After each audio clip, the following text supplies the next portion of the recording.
Aliens freeze in survival test, human builds heated shelter and the cold.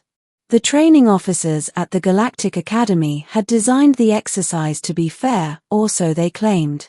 Drop a mixed squad of cadets on the frozen moon of Valen 3, give them basic rations, and see who could last the week. The instructors called it controlled hardship.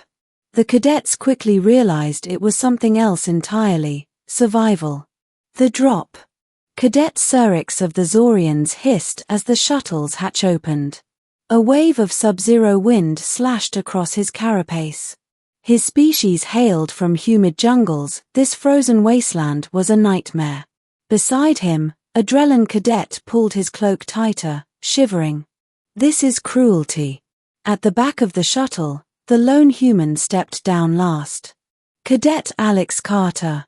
No cloak, no thermal suit, just standard issue fatigues, a pack on his shoulders, and a grin. Brisk, he muttered, breath steaming.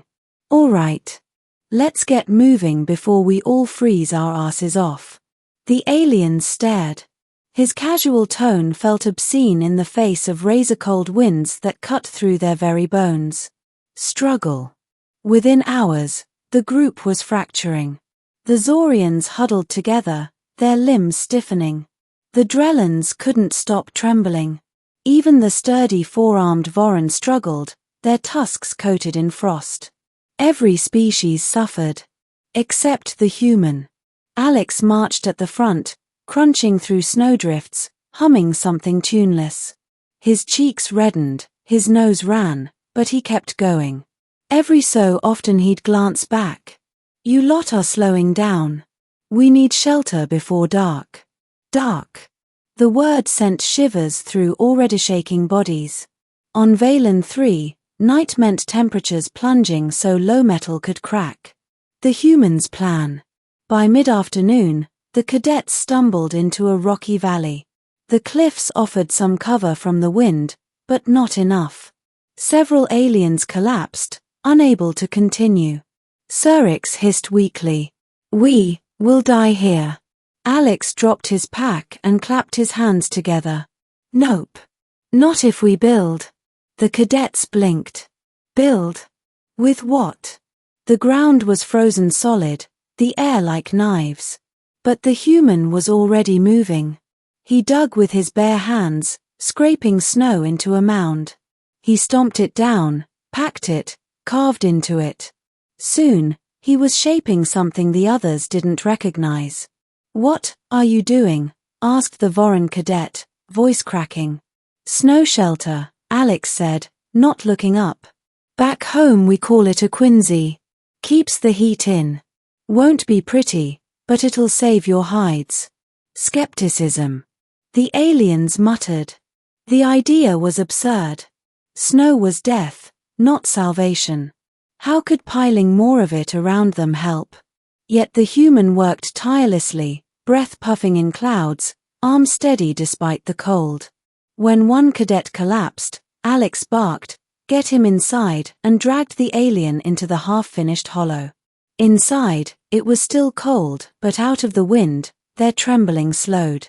Alex crawled in after, producing a small device from his pack, a heating coil meant for rations. He rigged it in the center, shielded by rocks. A faint warmth spread through the chamber. The aliens gasped. For the first time all day, the cold stopped clawing at their bones. The long night.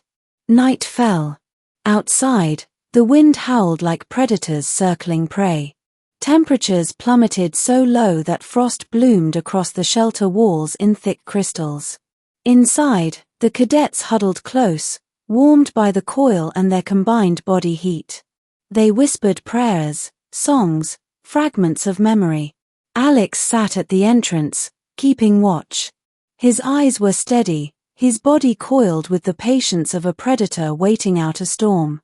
Surix finally asked, voice hushed, "How do you know these things?" Alex shrugged. "Earth.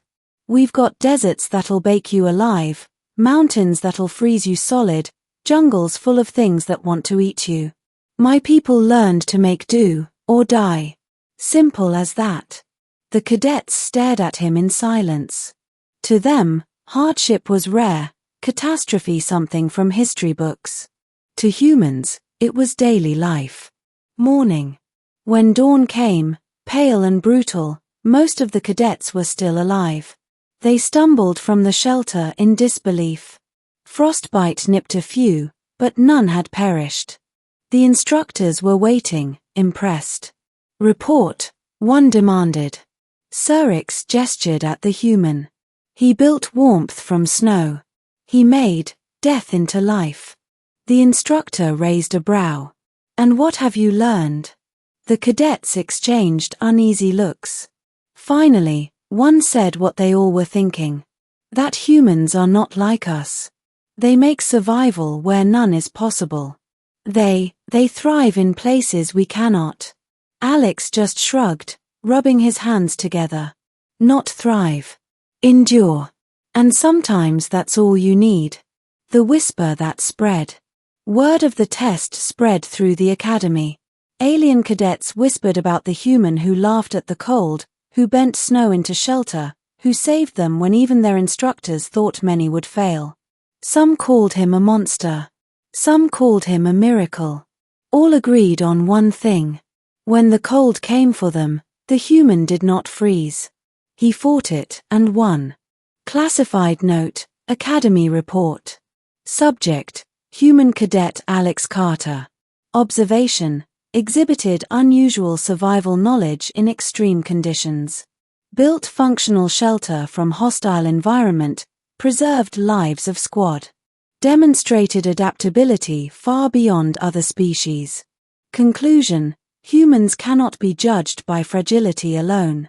Their homeworld has forged in them an instinct. When others perish, they build. Recommendation, future cadets must be prepared. Exposure to human survival methods will redefine expectations of endurance.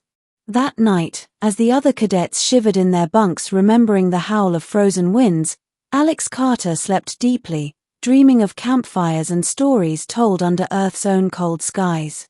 Because for him, Valen 3 wasn't a nightmare. It was just another winter.